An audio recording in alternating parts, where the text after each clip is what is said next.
संगियाना कुटरी गढ़ धाम जाबो, संगियाना कुटरी गढ़ धाम जाबो। कटघोरा के खुटरी गढ़ मां, कटघोरा के खुटरी गढ़ मां महामाई के दर्शन पाबो। संगियाना कुटरी गढ़ धाम जाबो, संगियाना कुटरी गढ़ धाम जाबो।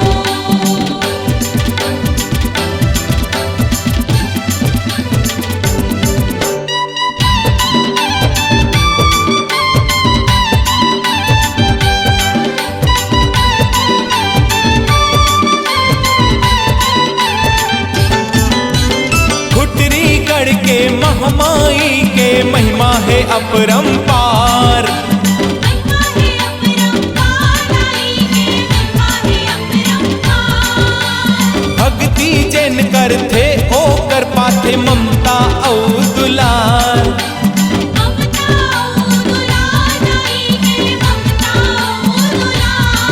पाथे ममता औ दुलार, पाथे ममता ओ दुलार। चलव जुर्मिल जसला गाबो,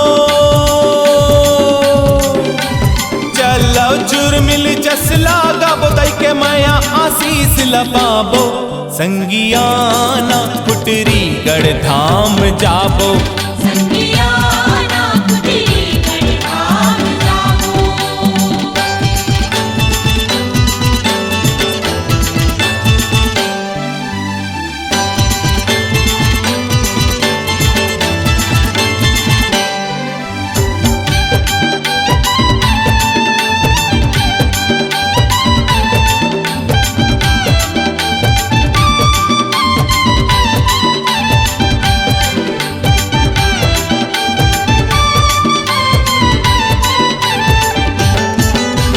श्रद्धा औ भक्ति के फूल दाई के चरण मां चढ़ाबो। नाई के चरण मां चढ़ाबो, नाई के चरण मां चढ़ाबो। मन के दिया बाती ले माई के आरती उतारबो। माई के आरती उतारबो, माई के आरती उतारबो। माई के आरती उतारबो, माई के आरती उतारबो। चलो जयकारा दाई के लगाबो, जय हो, चलो जयकारा दाई के लगाबो। माई के कृपा ले हम तर जाबो।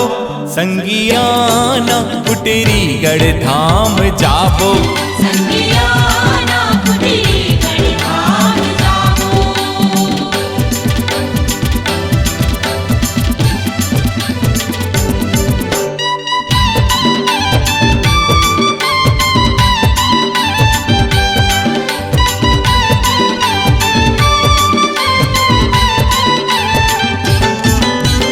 लाली ध्वजा लाली रंग के दाईला सिंगार चढ़ाबो। नाईला सिंगारे चढ़ाबो, नाईला सिंगारे चढ़ाबो। लाली के चुनरी महामाई ला जुर्मिल सब ओढ़ाबो। जुर्मिल सब ओढ़ाबो, नाईला जुर्मिल सब ओढ़ाबो। हाँ जुर्मिल सब ओढ़ाबो। संगी जुर्मिल सब ओढ़ाबो।